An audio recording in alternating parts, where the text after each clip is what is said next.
Itong mga ito na umuwi nung aktris, nung Wednesday, galing Dubai. Sila ay mga na-stranded. Sila ay initiated ng Dubai Ministry. Hindi po yan gawa ng Philippine government. Yan po yung sinabi ko mga Lodi na pinost po ng aking kababata. Hindi po yan gastos ng Philippine government. Kamot ulo na naman. Pwede ba mahiya kayo sa bansa kung saan sila nanggagaling? Sila ay hindi mga repatriate. At ikaw, Admin Hans Kakdak, huwag kang magpapagamit dito sa administrasyong ito. Kung sinungaling sila, huwag kang maging sinungaling. Naman tinapay naman, napakawalang kwentang administrasyon talaga ni Bongbong Marcos Jr. Oh. Tiruin nyo, yung tulong galing sa ibang bansa, inangkin. Hindi ba kayo nahihiya niyan? At yung iba dyan na mga OFW, yan yung mga OFW na sila mismo ang bumili ng kanilang ticket, not our government. Oo! Ayan na, huling-huli na. Ayaw nyo lang tanggapin na totoo po yung mga nangyayari sa ating bansa na ito talagang Marcos Jr. na to walang ginawang mabuti lalong-lalo na sa mga OFW natin na naipit doon sa Middle East. O pero yung ticket mo, sino nagbayad? Personal? Hindi si BBM? Ay, wala. Sabi ni BBM, padalang kanya ng pera sa GCash mo. Wala siguro. Oo. Ang ticket nyo, personal. Oo. Hindi galing sa gobyerno.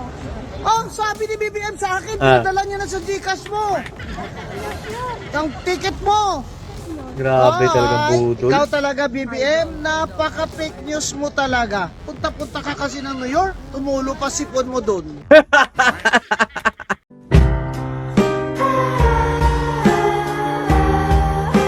Yo, what's up mga Lodi? Spaghetti Peps TV, welcome back po sa ating channel. Sinasabi ko na nga po ba mga Lodi, marami pong mga OFW ang papalag at magsasalita ukol po dito sa ginawa po lang repatriation mga Lodi ng gobyerno. Gastos daw ba ng gobyerno? Ginawa po lang pagtulong sa pagpapauwi dito po sa mga OFW daw po na naipit sa Middle East.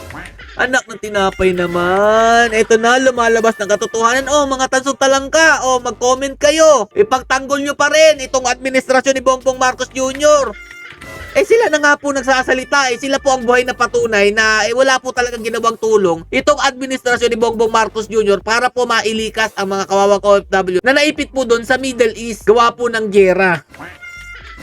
O, pakinggan po natin si Kabayan kung ano po ang patunay dito sa pinapalabas nila. Di umano, ilang OFW daw po sa Middle East ligtas nang nakauwi ng Pilipinas. Dahil po sa tulong daw po ng gobyerno ni Bongbong Marcos Jr.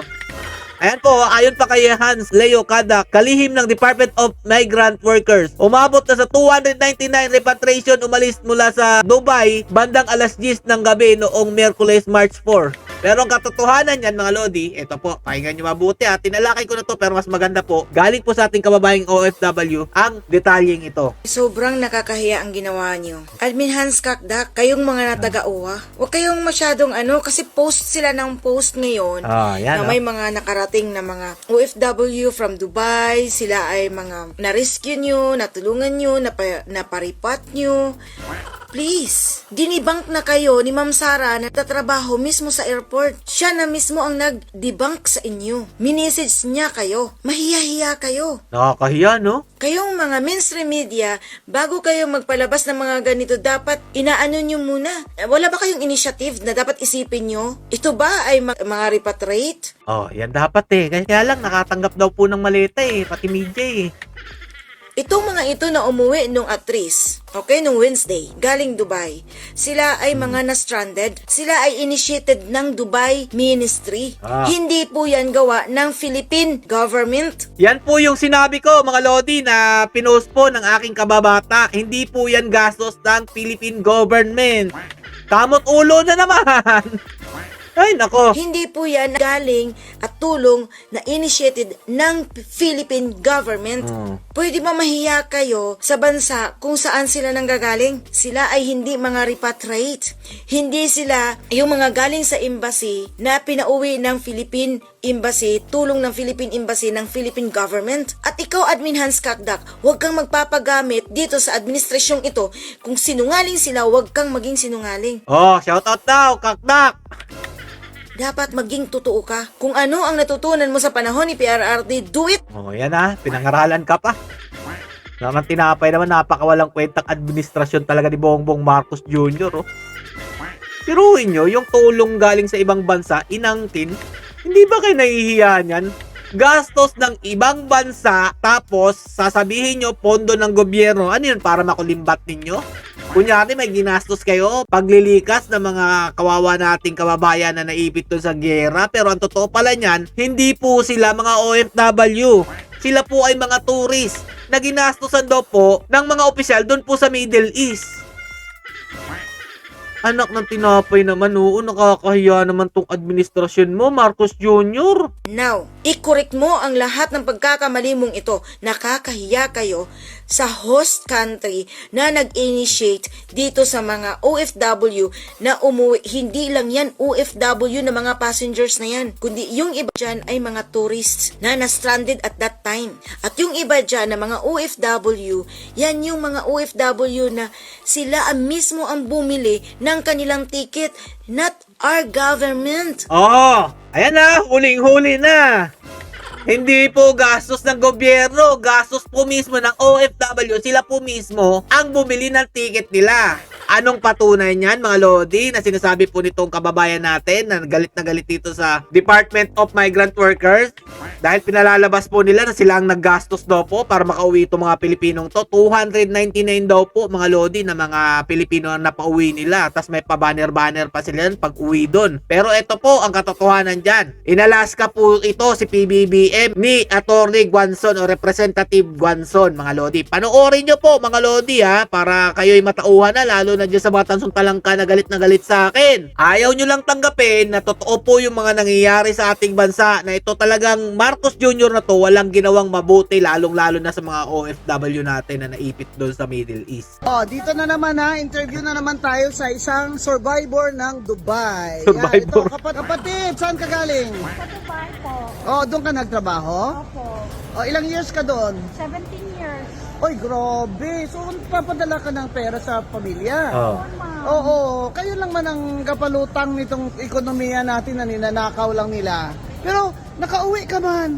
Oo, kahit personal finance man yung aming ticket. Oy, Hindi man galing sa gobyerno. paano trabaho mo doon? Finance daw nila ang ticket nila pauwi, hindi daw po yun galing sa gobyerno.